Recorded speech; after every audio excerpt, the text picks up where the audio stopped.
Hello, everyone. Thank you for joining us. The Contento Now TV studio is honored to host a behind the scenes look at the processes of coming into the light. And with us here is a series of meetings, conversations, and very moving stories. The medium Samuel Zohar Yanai is here with us. Hello, Samuel. And now we are joined by a special guest. His name is Alon David Amar. Hello, Alon. Hello? You got in touch with Samuel, and your life has completely changed direction, like making a full 180-degree turn. Exactly like that. So soon we'll talk, go into detail, and learn. Who are the people who click, call, come, and reach out? Do you have to be at a 180-degree turn inside a tunnel and see the train coming at you? Is that the point? How do you know when it's time to come and help? When you see the enveloping darkness all around you, You see darkness. then you can't see any light. Tell me about the moment you felt you'd hit rock bottom, when you saw only darkness. I'm the kind of person that if I don't see something, I usually don't believe in it, and I went through an extremely difficult and dark period, for example. Give an example if you can. So many damages happened to me at work, in my family, and all kinds of things that are beyond nature. They can't be explained. In your family? What do you mean? I reached a point with my family where I didn't speak to them for about half a year, without any valid reason. No reason at all, not even a justified one. You didn't speak to them or them to you? I didn't. They tried to talk to me. They didn't understand why I didn't want to talk to them. They sent all kinds of messengers to me, friends of my father, for example, who came to me and said, "What did they do to you? Why aren't you speaking? This can't be." Because they know the family and they know the relationships within the family. And the truth is, I didn't even know what to say to them. And I didn't know the reason. I just didn't want to talk. And in business, since you're a businessman, what was the dark point that you saw? There were indeed so many deals that came right up to the signing stage. And? The moment comes when you need to put your signature on the dotted line, and right at that crucial moment, something suddenly goes wrong, and the deal falls apart. And did you end up in debt? I even entered bankruptcy proceedings. Wow. I started the process, and unfortunately I got to a point where I didn't even actually pay the installments they set for me. And then they indeed removed me from the bankruptcy process. They removed me from the process almost as if it wasn't even our choice. And honestly, I really still didn't understand what was going on. When did you pick up the phone? When did you say, that's it, I really need to get some help, I saw that so many things just weren't working out, and I realized it was something like beyond the natural. What were you actually looking for? How did you know to reach out and connect with Samuel? First of all, I went to other people. I went to various rabbis, and some of them told me that some kind of ritual had been done, and that a curse had been placed on me. A curse was placed on me. Something like a voodoo curse. Tell me more. I couldn't believe it. Did someone cast a spell on you? That's what it turned out to be in the end. They placed it on me. They made a voodoo doll of me. Who did this to you? Any idea? I know who did it. And I also know what happened afterward, but I don't want to go into details here. It's quite personal. You're a person, a businessman, living in this world, and now you're talking about curses and you're talking about voodoo. Business people see you, and you come and say, what exactly was the kind of help that Samuel gave you? How did he help you? First, I have to tell you the level it reached, how bad it got. It got to the point where nothing I did worked, nothing succeeded, I wasn't speaking with my family. I entered bankruptcy proceedings, had relationship problems in every area. I got to a point where even my own kids, I didn't have the strength to hear them. It was like I was in some kind of bubble, disconnected from the world. A zombie, you could call it that. And Samuel, when you see this, when you get the message, when the request comes in, how do you pull someone out of that? that energy that seemed to surround a lawn. In his case, he also went through quite a long journey, and rabbis, well, they saw it as sorcery. They were afraid to get involved with what had been done to him. Why? It was really an act of... There's a difference between killing and murder. Killing isn't necessarily with motive and intent, but someone with clear motive and intent came and carried out an act, from every angle, from every aspect.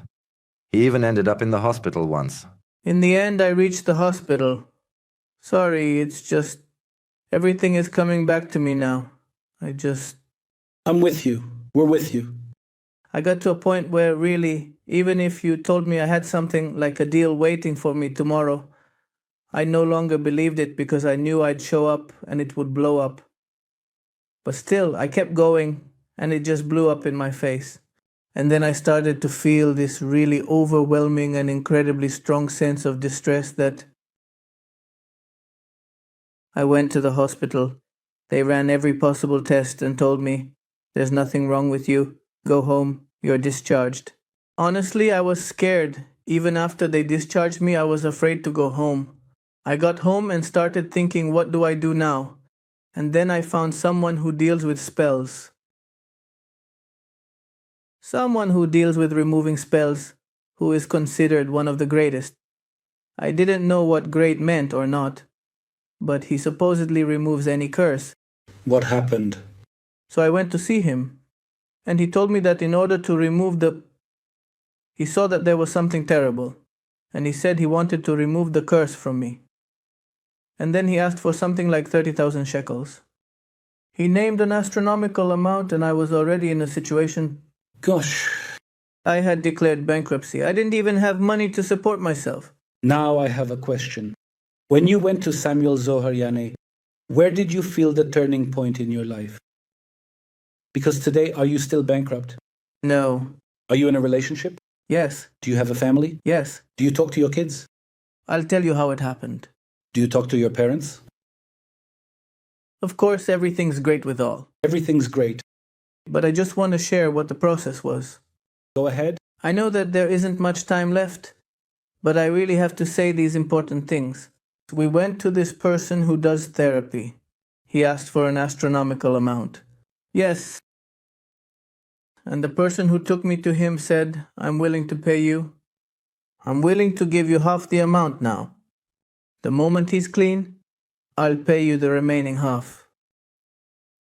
Then he said, let me think if I can even deal with this kind of energy and with someone who did such a terrible thing.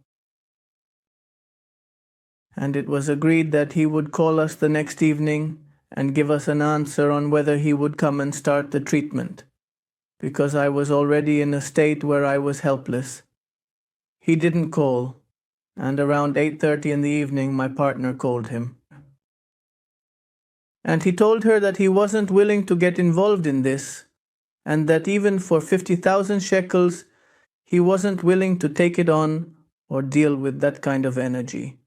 Samuel, what happened there, as much as you can? Someone who...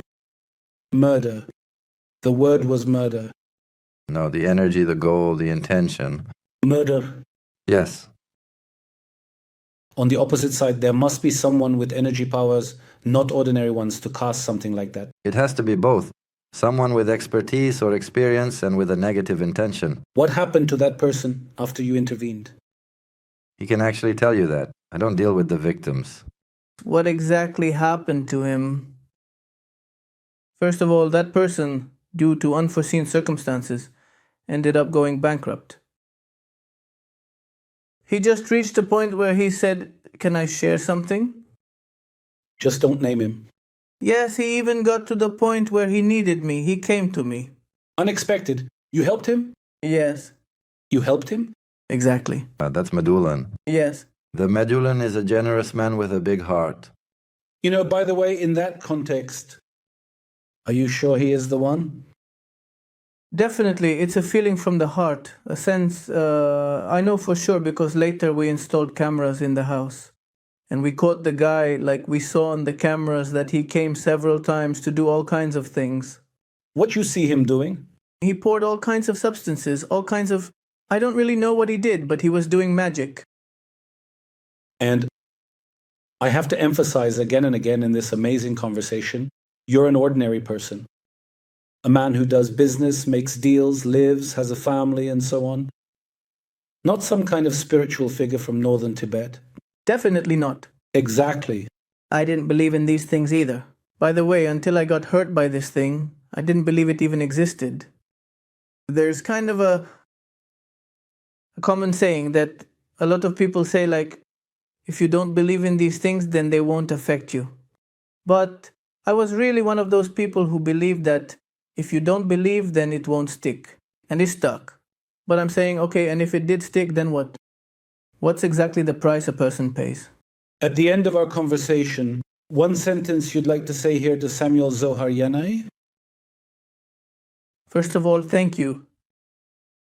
And by the way, since then, we've been in really close contact. We've been close ever since. And I know that every time I ask him something, I definitely get advice, and he always knows, and he's always right. I don't know why, but he's always right. Samuel, one sentence for Alon? We're basically like brothers now. One moment, let me interrupt. Because there's something I really have to say.